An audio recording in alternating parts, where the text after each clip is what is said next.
Assalamualaikum. Apa khabar semua? Moga kawan-kawan semua sihat. Hari ni dah gosok gigi ke belum? Dah, bagus semua.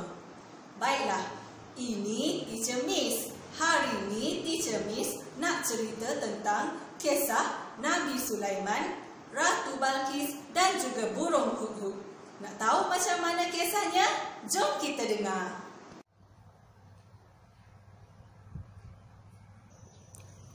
Nabi Sulaiman merupakan seorang pemerintah yang mempunyai kerajaan yang sangat besar. Selain manusia, rakyat Nabi Sulaiman juga termasuklah binatang, burung dan juga jin.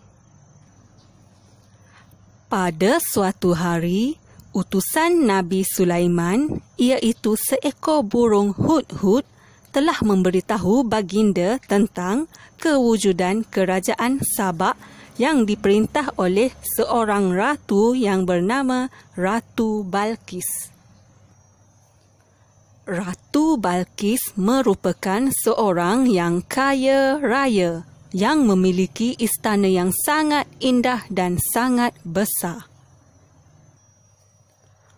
Ratu Balqis dan kaum-kaumnya merupakan seorang yang musyrik. Mereka menyembah matahari yang dianggap sebagai Tuhan. Setelah mengetahui kisah Ratu Balqis, Nabi Sulaiman pun mengarahkan burung hudhud supaya menghantar surat kepada Ratu Balqis.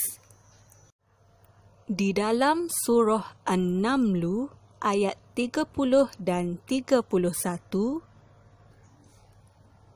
Innahu min Sulaimana wa innahu bismillahirrahmanirrahim. Allah ta'lu alayya wa'tuni muslimin.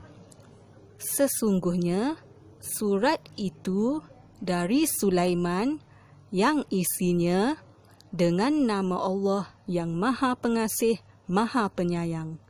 Janganlah engkau berlaku sombong terhadapku dan datanglah kepadaku sebagai orang-orang yang berserah diri. Surat itu merayu Ratu Balqis dan rakyatnya supaya menyembah Allah. Setelah membaca surat itu, Puteri Balqis menghantar utusannya untuk berjumpa dengan Nabi Sulaiman.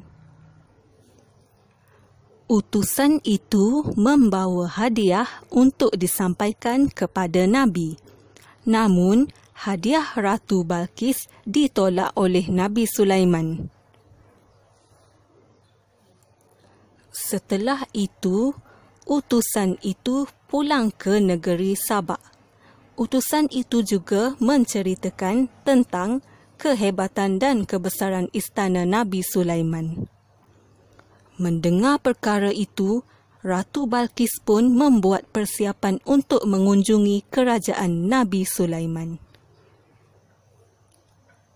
Mendengar tentang perkara itu, Nabi Sulaiman pun memerintahkan rakyatnya supaya menghias kerajaan untuk menunjukkan kekuasaan Allah.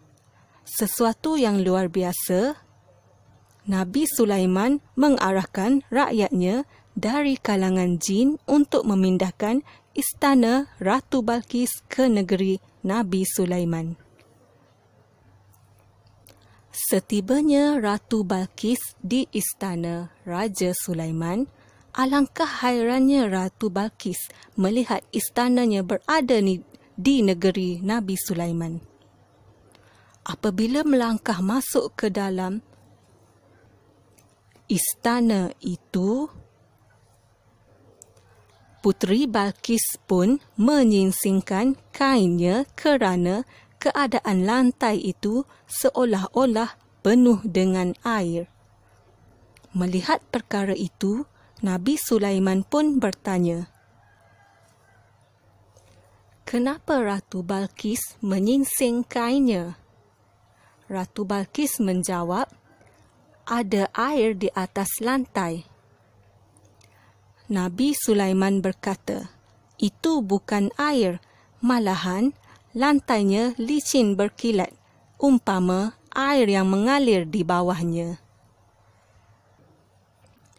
Setelah melihat kebesaran dan kekuasaan Nabi Sulaiman yang luar biasa itu, Ratu Balqis pun mempercayai bahawa Nabi Sulaiman itu adalah Nabi dan utusan Allah.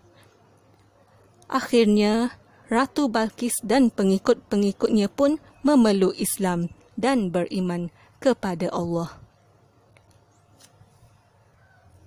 Begitulah hebatnya kuasa Allah yang memberi mukjizat kepada Nabi Sulaiman yang menjadi pemerintah kepada manusia dan juga haiwan serta jin. Allah juga telah menolong Nabi Sulaiman untuk memindahkan istana Ratu Balqis berhampiran dengan istana Nabi Sulaiman.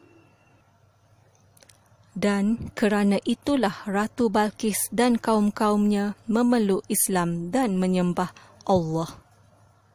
Demikianlah kisah Nabi Sulaiman, Ratu Balqis dan juga burung hudhud.